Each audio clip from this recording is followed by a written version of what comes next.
बिस्मिल्लाहिर्रहमानिर्रहीम।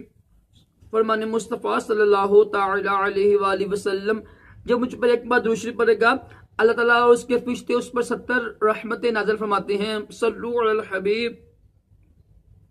खाना 3 उंगलियों से खाना खाना सुन्नत मुबारक क्या है। फर्ज आलूम के लिए दावत सलामी के मदनी काफिले में सफर करें। हफ्तावार सुनतो बड़े इज्तिमा में शिरकत किया करें। राशिद आतारी रूहानी इलाज लेकर पेश खिदमत है। आज हम रूहानी इलाज सुनेंगे।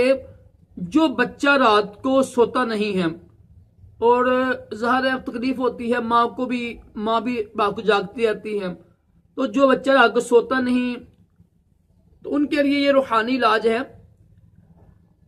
ज़ाहिर परेशानी तो होती है ना, माँ भी रात को जागती है, नींद पूरी नहीं होती फिर है।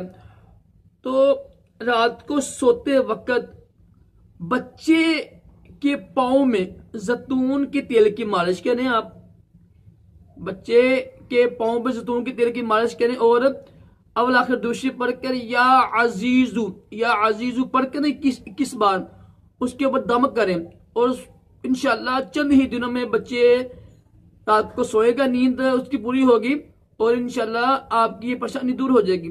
मुजरब है।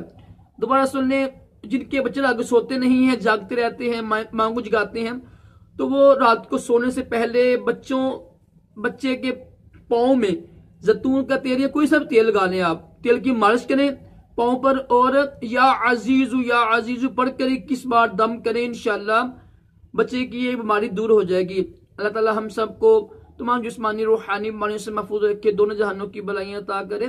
सल्लु अलल हबीब।